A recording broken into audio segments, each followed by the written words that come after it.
नमस्कार, डीजीआना न्यूज में आप सभी का स्वागत है। मैं हूं आपके साथ दीप्ति और आज हम बात करेंगे कल से शुरू होने वाली सीबीएसई टर्म 2 के बोर्ड एग्जाम की। कल से 12वीं के पेपर शुरू हो रहे हैं और उसके बाद परसों से 10वीं कक्षा के पेपर शुरू होने वाले हैं।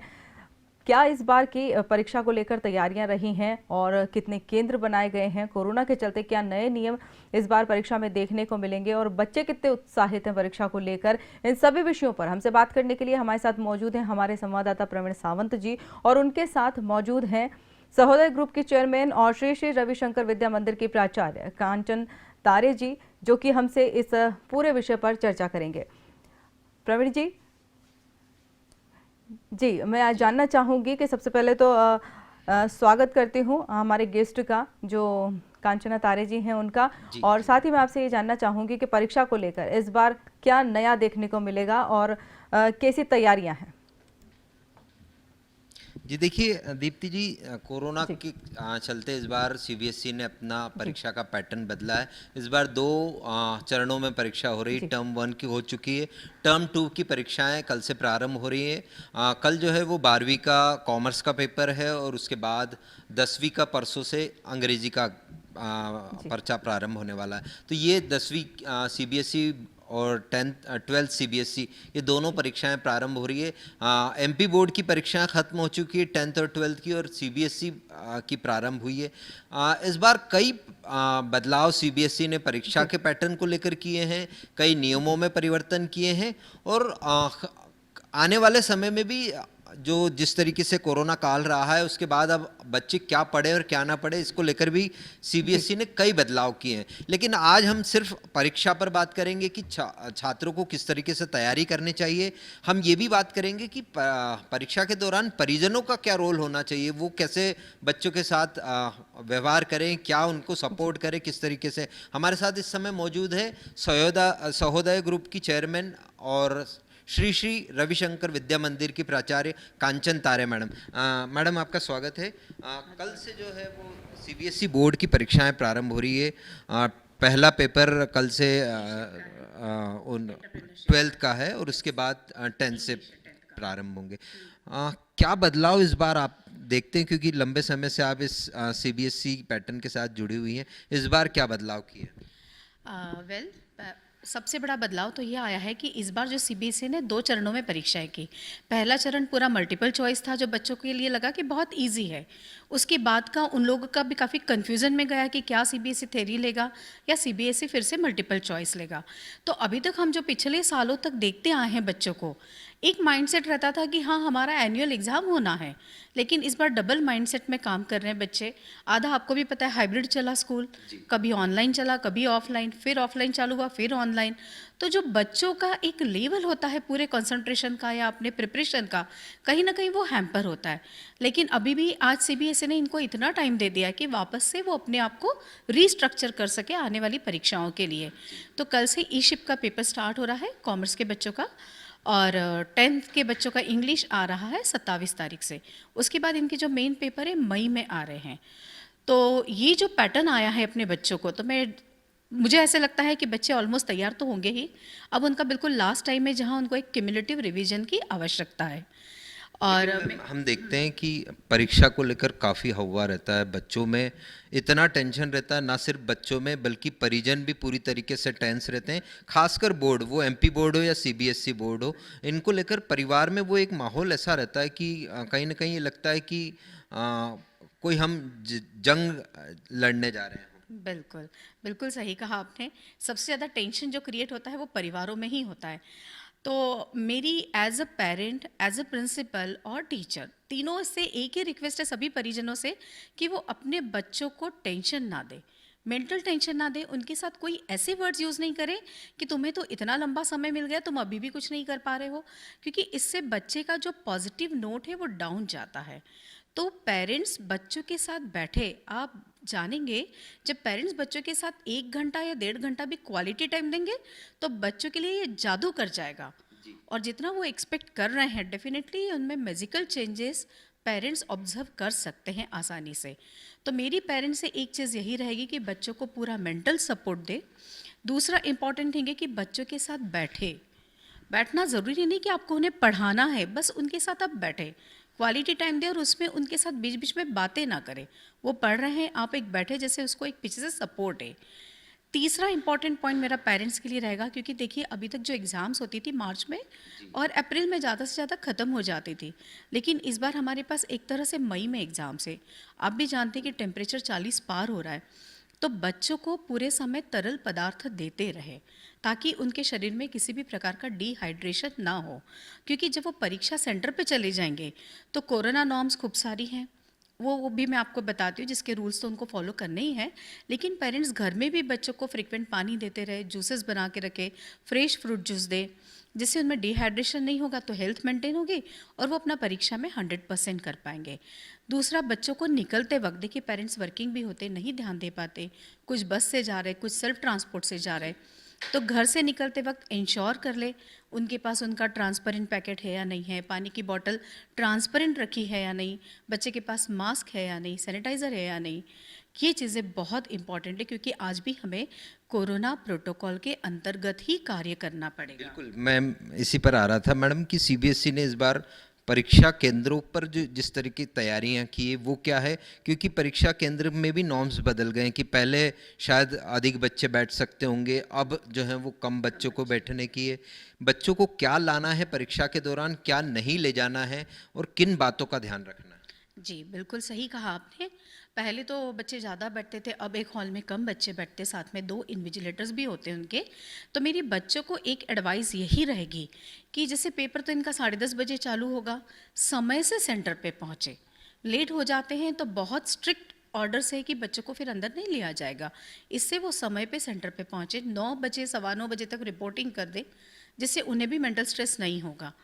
और पहले अपने घरों से निकले, अपने साथ ट्रांसपेरेंट पाउच जिसमें उनको जो भी स्टेशनरी की आवश्यकता है वो उसके अंदर रखें, एक वाटर बॉटल साथ में रखें, आधार कार्ड ना भूलें बच्चे, बहुत ज़रूरी है आधार कार्ड या एडमिट कार्ड, और साथ में उनका school ID card. Admit card तो इम्पॉर्टेंट है, उसके बिना एडमिशन है ही नहीं अंदर, तो एडमिट कार्ड रखिए और पेरेंट्स भी ध्यान दें बच्चे ने एडमिट कार्ड रखा है या नहीं। अगर बच्चा स्कूल से जा रहा है तो स्कूल के जो इन्विजिलेटर्स हैं या टीचर्स हैं वो भी इंश्योर कर सकते बच्चे ने एडमिट कार्ड रखा है या नहीं, और उसके साथ उसको गवर्नमेंट आईडी ज़रूरी है।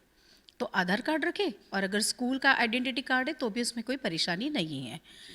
ये बातों का ध्यान रखने के साथ ही सुबह ही सारी चीज़ें इंश्योर कर ले, और जब बच्चा सुबह उठेगा एग्ज़ाम देने के लिए, मेरी कुछ उनसे ये है कि सुबह उठ के एक 5 मिनट का ध्यान करे। ध्यान करना ऐसा नहीं होता है, साइलेंट सिटिंग भी हो सकती है। उसने इन दिनों में क्या पढ़ा, क्या एक्सपेक्टेशंस है, वो ये ध्यान ज़रूर करे। और उसके बाद अच्छे से 1 से 2 गिलास पानी सुबह उठकर पिए। फिर जो उन्हें हल्का फुल्का नाश्ता करना है या दूध है, दूध बिस्किट से लेकर ही घर से निकले, क्योंकि आप और हम जानते हैं बच्चों की मेंटल हेल्थ के साथ साथ फिजिकल हेल्थ इस पीरियड में मेंटेन करना बहुत ज़रूरी है। इसीलिए मैम हमने देखते हैं कि परीक्षा का, जैसे मैंने आपसे जिक्र किया कि बहुत टेंशन होता है, खासकर बच्चों में ज़्यादा टेंशन होता है कि प्रिपरेशन हम कैसे करें, हमने कैसे पढ़ाई को करना है, किस पैटर्न में हम पढ़ें ताकि हम जब एग्ज़ाम देने जाए तो उस समय हमें याद रहे सब कुछ। बिल्कुल। देखिए, हम लोग बच्चों को सभी एक एडवाइस करते हैं कि बच्चे एक फ़्लो चार्ट बनाना सीखें। क्या होता है कि इतना जो सिलेबस होता है, वो एकदम से एक ही दिन में पूरा रिवाइज़ नहीं हो सकता है, लेकिन जब बच्चे छोटे-छोटे पॉइंट्स या फ़्लो चार्ट्स बनाते, तो उसको एक नज़र से भी देखते हैं, तो जाने के पहले उन्हें उसके बारे में पूरी इन्फॉर्मेशन होती है। दूसरा, अगर मैं देखती हूँ सीबीएसई का टाइम टेबल, तो बहुत अच्छा टाइम टेबल बनाया है, जिसमें बच्चे को हर पेपर में गैप अच्छी दी है, कहीं 3 दिन की है तो कहीं 5 डेज़ की है। उसमें भी बच्चा पढ़ के अपने पॉइंट्स बना सकता है, तो वो अपना 1.5 दिन तो अपने पॉइंट्स बनाने में यूज़ करे और बाद में फिर से रिवीजन में यूज़ करे। अगर अभी भी उसने अपने पॉइंट नोट्स नहीं बनाए हैं तो जितना फ्लो चार्ट या माइंड मैपिंग बनाएगा बच्चा, उतना उसके लिए याद करना बहुत आसान होता है। मैडम, ये तो हो गई कि परीक्षा के पूर्व की तैयारी, लेकिन जब परीक्षा हॉल में चले जाते हैं उस समय हमें किन बातों का ध्यान रखना है, बच्चा क्या करे, क्योंकि छोटी सी मिस्टेक जो होती है वो कहीं ना कहीं उसके भविष्य को लेकर चिंता का विषय बन जाती है। देखिए, इतने सालों के अनुभव से एक तो ये बता रही हूँ, एक और इंस्ट्रक्शन जो इम्पोर्टेंट है कि बच्चे अपने साथ कोई भी इलेक्ट्रॉनिक्स आइटम्स ना ले जाए, ना कोई पैकेट्स, ना कोई गैजेट्स कोई नहीं। कोई भी नहीं, पर्स भी नहीं, क्योंकि सेंटर के अंदर ही नहीं जाने देंगे और बाहर रखवाएंगे, तो वो बहुत डिफ़िकल्ट हो जाएगा। दूसरा, जब वो परीक्षा हॉल के अंदर एंटर हो जाए तो एंजाइटी लेवल को कंट्रोल रखें। वहाँ पे वो अपने मन में ही चैंटिंग कर सकते हैं, जैसी उनकी इच्छा होती है, जिससे उनका मन शांत रहे, या जिस भी बारे में वो सोचते हैं, ओमकार है या कोई साइलेंट सिटिंग है, तो डेफिनेटली एग्ज़ाम हॉल में बैठने के बाद ज़रूर करें। मेंटल रिवीजन होता है, सेल्फ बैठ के ये सोचे कि बुक्स में हमने क्या पढ़ा था, क्या नहीं पढ़ा था, तो एंजाइटी लेवल कम होगा तो बच्चे का परफॉर्मेंस अच्छा होगा। जब पेपर हाथ में आ जाएगा, फिर एक इम्पॉर्टेंट चीज़ है, पेपर पूरा ढंग से पढ़े। बच्चे क्या करते, पहले क्वेश्चंस पढ़ेंगे और अगर पिछले पेज पर एक क्वेश्चन है तो कोई ना कोई बच्चे तो ऐसे आते हैं कि अरे मैडम वो ध्यान ही नहीं दिया गया। वो बहुत ज़रूरी है कि क्वेश्चन पेपर पूरा ठीक से पढ़े, और इसलिए सीबीएसई बोर्ड ने बच्चों को पेपर रीडिंग टाइम हमेशा से अलग दिया है। तो बच्चे वो रीडिंग टाइम को पूरा यूटिलाइज करें। पूरा पेपर पढ़ेंगे तो उनको प्लानिंग करते आएगी कि कौन से क्वेश्चंस पहले लेने। तीसरा रहेगा, जब इनको आंसर शीट्स मिल जाएगी तो ये लोग पेपर प्रॉपर सीक्वेंस में करें। सेट वाइज करते हैं, कहीं बीच में कहीं इधर उधर ना करके सेट वाइज ही उसको करें, चाहे वो रिवर्स ऑर्डर में हो या फिर अगले ऑर्डर में हो। और OMR शीट्स भरते वक्त छोटी छोटी एंजाइटी लेवल में बच्चों की बहुत गलतियां हो जाती है, तो जिस समय ये OMR शीट्स भरेंगे उस समय में थोड़ा सा ध्यान देके अपने एडमिट कार्ड, सेंटर नंबर, जो भी इन्हें भरना होता है, जो सर्कल्स करने होते हैं, वो ध्यान से करें। एक बार होने के बाद हम उसको ना क्रॉस कर सकते वहाँ पे और ना ही हम वाइटनर लगाकर चेंज कर सकते, तो ये ध्यान रखना बहुत ज़रूरी होता है। मैम यहाँ तो हमने देखा कि एग्ज़ाम हॉल में हमको जाकर जिस तरह की तैयारियाँ करनी है, लेकिन कई बार बच्चों के मन में अधिकतर ये डाउट देखने को मिलता है कि हम पहले इजी वाले करें या टफ वाले करें, या कौन से से, या सीक्वेंस में करें, 1 2 3 में करें या रिवर्स में करें, किस तरीके का पैटर्न अपनाना चाहिए एग्ज़ाम में जब हम आंसर शीट पे लिखते हैं तो? देखिए, जो छोटे क्वेश्चन मतलब स्मॉल नंबर के क्वेश्चंस होते हैं, लाइक 1 2 3 4 या 2 मार्क्स या 3 मार्क्स के क्वेश्चंस होते हैं, कंपैरेटिवली वो लॉजिकल होते हैं। और अगर ये 4 मार्क्स या 5 मार्क्स के क्वेश्चंस देखते हैं तो कंपैरेटिवली डिस्क्रिप्टिव होते हैं, और बच्चों को डिस्क्रिप्टिव क्वेश्चंस जो होते हैं वो स्कोरिंग होते हैं, उनके लिए बहुत आसान रहता है डिस्क्रिप्टिव में। तो वो बच्चे के ऊपर डिपेंड करता है, उसकी तैयारी पूरी है तो उसे कोई फ़र्क नहीं पड़ रहा है, वो चाहे लॉजिकल से डिस्क्रिप्टिव पर जाए या डिस्क्रिप्टिव से लॉजिकल पर जाए, लेकिन सीक्वेंस को रैंडमाइज ना करे। मतलब अगर 1 से आगे बढ़ रहा है तो वैसे बढ़े, और रिवर्स ऑर्डर में जा रहा है तो रिवर्स से फर्स्ट पर आए, उसको रैंडमाइज ना करें। इससे इवैल्यूएटर्स को भी बहुत तकलीफ होती है और कभी उसमें छूटने की भी चांसेस हो जाते हैं। फिर ये ध्यान बच्चा ज़रूर ये रखे। बहुत महत्वपूर्ण आपने बात बताई, क्योंकि अगर जो जांच करता है, कॉपी की जो जांच कर रहा है, वो कहीं मिस कर गया रैंडमाइजेशन में, तब भी बच्चे को नुकसान है। तब भी नुकसान होता है बच्चे को, तो ये ध्यान रखना बहुत ज़रूरी है। और एक और इम्पॉर्टेंट इंस्ट्रक्शन है, जैसे बच्चे ने लिखा, लिखने के बाद उसे लग रहा है कि कुछ इंपॉर्टेंट वर्ड्स है तो उसको अंडरलाइन ज़रूर करे बच्चा। तो जब शब्दों को अंडरलाइन करता है तो इवैल्यूएटर भी समझता है कि हाँ, बच्चे के पास नॉलेज जो है वो पर्याप्त है। कभी कभी ग्रामेटिकल मिस्टेक होती है जो इवैल्यूएटर्स काफ़ी टाइम अवॉइड भी करते हैं। देखिए, हर एक बच्चे के फेवर में ही इवैल्यूएशन होता है, पर बच्चे भी इसको ध्यान से रखें, बहुत ज़्यादा कट वगैरह ना हो कॉपीज़ में। पहले तो उन्होंने मल्टीपल चॉइस की और अब डिस्क्रिप्टिव है। अगर मैं बोर्ड का देखती हूँ तो इनको कोर्स भी आधा है, सिलेबस भी आधा है। पुराने सालों से ये बैच बहुत प्रिविलेज बैच है। हाँ, इस बार उनको आधा पहले कर चुके हैं टर्म 1 में, अब टर्म 2 में कर रहे हैं। मैम सीबीएसई ने कई ऐसे रूल्स बनाए हैं इस बार कोरोना और इन सब को लेकर, क्या हॉल के अंदर भी इस बार सख्ती देखने को मिलेगी परीक्षा के दौरान? जी, मास्क वगैरह तो बहुत ज़रूरी रहेगा परीक्षा के दौरान। सभी स्कूल में सैनिटाइजेशन प्रॉपर हो रहा है, जहाँ पर भी सेंटर है डिसइंफेक्टेंट का यूज़ है, सब कुछ है। फ्रिस्किंग जो होती है वो भी बराबरी से होगी, क्योंकि ऐसा है, कोई भी नहीं चाहता है किसी भी तरीके का वायरस या कोई भी प्रॉब्लम्स हो। सिंपल सर्दी खांसी भी हो तो भी दूसरा बच्चा इन्फेक्ट ना हो, ये हर स्कूल अपने लेवल पे इंश्योर कर रहा है। तो डेफिनेटली सख्ती तो बरती जाएगी। मतलब इस बार जो है वो चैलेंज सिर्फ बच्चों के सामने ही नहीं, स्कूल के सामने भी है कि बेहतर तरीके से परीक्षा करें। बिल्कुल बेहतर तरीके से, क्योंकि बच्चों का चैलेंज ऐसा है, MCQ से पैटर्न भी चेंज हुआ है, तो स्कूल को भी कभी कभी उनको साइकोलॉजिकली सपोर्ट करना पड़ सकता है क्लासरूम के अंदर। तो वो चैलेंजेस तो है, लेकिन फिर भी पहले से थोड़ा आसानी हो गई है, क्योंकि सिलेबस भी रिड्यूस्ड है और ये जो तैयारी का एक दौर टर्म 1 में सभी लोग कर चुके हैं, तो उनका एक रिहर्सल तो पूरा हो गया है, इसलिए ये अभी आसान रहेगा उनके लिए। अच्छा, आपने बात की पेरेंट्स की, बात आप कर चुके हैं, लेकिन क्या पेरेंट्स को इन पूरे, जैसे 1 माह लगभग एग्ज़ाम चलेगी, आपने कहा पढ़ाई के दौरान तो साथ रहें, लेकिन उनको मॉरल सपोर्ट किस तरीके से कर सकते हैं पेरेंट्स? देखिए, पेरेंट्स के लिए सबसे इम्पॉर्टेंट होता है कि अच्छे वर्ड्स यूज़ करें अपने बच्चों के साथ और उन्होंने जो भी पढ़ाई की है उसके लिए उन्हें बूस्टअप करें। मैंने कहा ना, अगर वर्ड्स गलत होंगे कि तुम इतना महीना मिल गया, ये एक हर पेरेंट की आदत है। हमारे पास भी जब इतने पेरेंट्स आते हैं, अरे मैडम इनको तो पूरे इतना टाइम मिला फिर भी नहीं कर रहे हैं, तो बच्चे का माइंड तो नेगेटिव ही चला गया।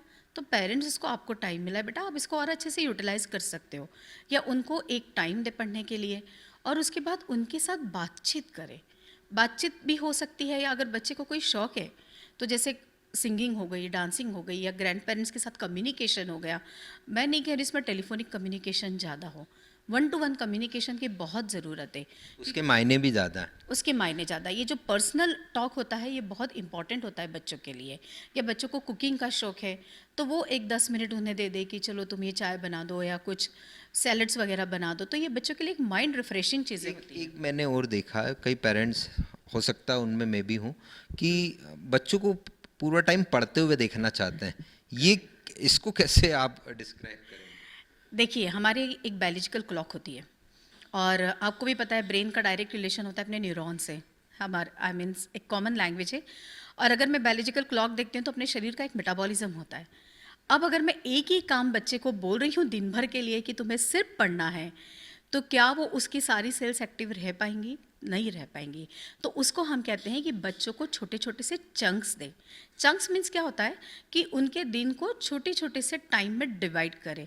देखिए, टाइम मैनेजमेंट तो बोर्ड एग्जाम में बहुत इंपॉर्टेंट है और पेरेंट्स को भी ये लगता है कि 12 घंटे बच्चा पढ़ ले, लेकिन 1.5 घंटे बिठाया, उसकी एक्टिविटी सेट तो 45 मिनट्स की है, फिर भी आपने 1.5 घंटे बिठाया, 10 मिनट का उसको बाहर फ्रेशनेस दी, वॉक करवाया, जो भी आप कर सकते हैं घर में जो भी अवेलेबल है। काफ़ी न्यूक्लियर फैमिलीज़ है जहाँ नहीं पॉसिबल है, वहाँ केवल पेरेंट्स टेलीफोनिकली अपने बच्चों से कम्युनिकेट कर सकते हैं। एक ब्रेकफास्ट दिया या पानी के लिए उन्हें उठने के लिए बताया कि आप उठकर पानी पी कर आओ। तो जो कंटिन्यूस सिटिंग है उसमें भी हमें स्टैंडिंग होना बहुत ज़रूरी होता है। मैम, दो क्या मंत्र होंगे बच्चों के लिए एग्ज़ाम में जाने के पहले, एग्ज़ाम हॉल में, क्योंकि हमारा समय भी समाप्त हो रहा है। दो वो मंत्र जो बच्चे अपने साथ इस पूरे माह लेकर चले। सबसे पहला मंत्र तो यह है बच्चे का आत्मविश्वास। बहुत इम्पॉर्टेंट है बच्चे का आत्मविश्वास। और दूसरा ये है, जब भी वो एग्ज़ाम हॉल में जाता है या घर में भी बैठता है, मैं कर सकता हूँ, मैं कर सकती हूँ, या मैं करके ही दिखाने वाली हूँ। और ये आत्मविश्वास से ही संभव है। पढ़ाई होना ज़रूरी है पर उसके साथ साथ उनका आत्मविश्वास, तभी वो अपने परीक्षा में सफलता आसानी से पा सकते हैं। तो बिल्कुल जिस तरीके से कांचन मैडम ने बताया कि आत्मविश्वास ज़रूरी है, पढ़ाई तो है ही, पढ़ाई के साथ साथ अगर आत्मविश्वास बच्चे में है तो उसके परिणाम और बेहतर सामने आते हैं। और दीप्ति, जिस तरीके से कल से एग्ज़ाम प्रारंभ हो रही हैं, हम सभी बच्चों से यही कहेंगे कि वे बिना किसी तनाव के परीक्षा हॉल तक पहुँचे। नंबर्स जो हैं वो सिर्फ नंबर हैं, आपकी मेहनत जो है वो कागज़ों पर दिखनी चाहिए, आंसर शीट्स पर दिखनी चाहिए। नंबर इतना मायने नहीं रखता। हमने कई देखे हैं कि जो 50% अंक लाके भी आज बेहतर पोजीशन पे हैं, लेकिन ये ज़रूरी नहीं है कि हमें सिर्फ 80%, 90% इन्हीं पर स्कोर करना है। पेरेंट्स से भी मैं गुजारिश करूँगा, जिस तरीके से मैडम ने भी की है, पेरेंट्स से भी गुजारिश करूँगा कि बच्चों के पीछे मार्क्स और उनके परसेंटेज, इसको लेकर इतना दबाव न बनाएं। तनाव मुक्त होकर एग्ज़ाम दें ताकि उनके परिणाम बेहतर आ सके। सामने आई है पेरेंट्स के और बच्चों के बीच में कि बॉन्डिंग किस तरह से स्थापित की जाए और बच्चों को तनाव से किस तरह दूर रखा जाए। लेकिन मैं यहाँ आपको बताना चाहूँगी कि देश भर में जैसे 10वीं और 12वीं की परीक्षा को लेकर काफ़ी प्रेशराइज्ड बच्चे होते हैं। माँ बाप तो कोशिश करते ही हैं, लेकिन क्या साथ में बच्चों की और टीचर्स की भी आने वाले समय में ऐसी बॉन्डिंग होनी ज़रूरी है? क्योंकि सभी स्कूलों में यह नहीं होता है। पढ़ाई का मटेरियल बहुत हार्ड होता जा रहा है, बच्चों पे प्रेशर बढ़ता जा रहा है। माँ बाप भी क्योंकि जॉब में रहते हैं तो बच्चों को पूरा समय नहीं दे पाते हैं। तो बच्चों और जो टीचर्स और स्टूडेंट्स के बीच की बॉन्डिंग को और मजबूत करने के लिए या फिर उनको मोटिवेट करने के लिए क्या इस तरह के भी कदम आगे जाके उठाए जा सकते हैं ताकि सुसाइड केसेस कम हो सके और बच्चों में एक मोटिवेशन को क्रिएट किया जा सके स्कूलों के थ्रू? जी, दीप्ति जानना चाहती मैम कि पेरेंट्स और बच्चों के बीच में तो एक बॉन्डिंग होना ही चाहिए, टीचर्स और स्टूडेंट्स के बीच में किस तरह की बॉन्डिंग होनी चाहिए, और क्या ये बॉन्डिंग हमें और बढ़ाने की ज़रूरत महसूस हो रही है आने वाले समय? जी नहीं, ये तो मैं बहुत अच्छे से कहना चाहूँगी, टीचर्स अपने बच्चों के लिए काफ़ी ज़्यादा ध्यान रखते हैं। और हर ही स्कूल में, प्रत्येक स्कूल में ये टीचर्स अपने बच्चों को फ़ोन करके भी बताते हैं। सुबह जब बच्चों के साथ जाते हैं तब भी उन्हें बताते हैं कि पढ़ाया तो उन्होंने साल भर है, काफ़ी टाइम राइटिंग प्रैक्टिस भी की हुई है बच्चों के साथ, फिर भी लास्ट मोमेंट पे उनके जो पॉइंट्स होते हैं वो भी डिस्कस करते हैं। मोरल वैल्यूज़ जो होती है वो एक टीचर अपने बच्चे को बहुत अच्छे से देता है, क्योंकि टीचर के लिए भी उसका रिजल्ट उसके बच्चे से ही मायने रखता है। बिल्कुल सही कि वो टीचर भी अगर रिकॉग्नाइज होता है तो वो अपने बच्चों से होता है, कहीं और से नहीं। और टीचर के लिए मुझे ऐसा लगता है जो पैशनेट होते हैं जितने भी, उनके लिए अपने बच्चों के लिए वैल्यूज़ भी बहुत इंपॉर्टेंट होती है। उन्हें पता होता है कौन कर सकता है या कौन बहुत अच्छा कर सकता है, तो वो बच्चों को उसी के अकॉर्डिंगली मोटिवेट भी करते हैं कि बेटा आप और अच्छे से कर सकते हो और आप करके भी दिखाओगे। काफ़ी मिरेकल्स हम लोगों ने देखे हैं टीचर स्टूडेंट बॉन्डिंग। ये तो नो डाउट आज भी हमारे यहाँ कुछ अगर हम एग्जाम्पल्स छोड़ दें जो अभी घटित हो रहे हैं पिछले 2 सालों से, तब भी हमारे यहाँ शिक्षक और विद्यार्थी, इनकी आपसी बॉन्डिंग बहुत अच्छी है और आगे भी मुझे लगता है कायम तो नहीं रहेगी और बढ़ेगी, क्योंकि इन्हीं की बॉन्डिंग बच्चों को एक करियर के लिए दिशा देती है। और जब ये विद्यार्थी वापस से 12वीं पास होने के बाद स्कूल आते हैं तो वो टीचर के लिए सबसे बड़ा गिफ्ट होता है। जी बिल्कुल दीप्ति जिस तरीके से कहा, और वाकई कई जगह हमने देखा भी है कि स्टूडेंट्स और टीचर्स की जो बॉन्डिंग है वो आज भी हम देखते हैं। कई बच्चे पास आउट होकर भी अपने उस टीचर से ज़रूर मिलने जाते हैं जिसने 5वीं से लेकर 12वीं तक अगर पढ़ाया है, उन बच्चों को उन टीचर्स से मिलने ज़रूर पहुंचते हैं। तो ये बॉन्डिंग पहले से है, लेकिन आपने जिस तरीके से कहा कि वाकई में ज़रूरत है, क्योंकि सुसाइडल केस जिस तरीके से बढ़ रहे हैं, तो ये तीनों का एक बॉन्डिंग बहुत आपसी ज़रूरी है। छात्रों का कहें, परिजनों का कहें और टीचर्स का, ये तीनों का कॉम्बिनेशन ही है जो आने वाले समय में इन सारे ग्राफ को नीचे की ओर प्रवीण लेकर जी, आएगा। आपका और कांचन तारे जी का बहुत बहुत धन्यवाद इस पूरे विषय पर हमसे बात करने के लिए। ये थे हमारे साथ हमारे संवाददाता प्रवीण सावंत जी, और उनके साथ मौजूद थी सहोदय ग्रुप के चेयरमैन और श्री श्री रविशंकर विद्या मंदिर के प्राचार्य कांचन तारे मैडम जी, जिन्होंने बताया कि इस बार परीक्षा को लेकर क्या क्या तैयारियां की गई हैं और बच्चों को तनाव से किस तरह से मुक्त रखा जा सकता है, परिजनों को अपने बच्चों के साथ किस तरह की बॉन्डिंग स्थापित करनी चाहिए ताकि वह परीक्षा के समय तनाव महसूस ना करें, अच्छे नंबरों से पास हों। और बात करें परीक्षा की इस बार क्या तैयारियां रखी गई है, तो सीबीएसई की अगर बात करें तो इस बार 2 फेज़ में ये परीक्षाएं करवाई जा रही हैं। टर्म 1 की एग्ज़ाम हो चुकी हैं, टर्म 2 की एग्ज़ाम कल से शुरू होने वाली हैं। कल 12वीं का पहला पेपर है और उसके बाद परसों से 10वीं कक्षा के पेपर शुरू होंगे। काफ़ी कोरोना को ध्यान में रखते हुए भी नियम और बदले गए हैं, बच्चों का पूरा ध्यान रखा गया है और परीक्षा को लेकर अच्छी खासी तैयारियां की गई हैं। यहाँ लेंगे एक छोटा सा ब्रेक के बाद जल्द हाजिर होंगे। आप बने रहिए डीजे आना न्यूज़ के साथ।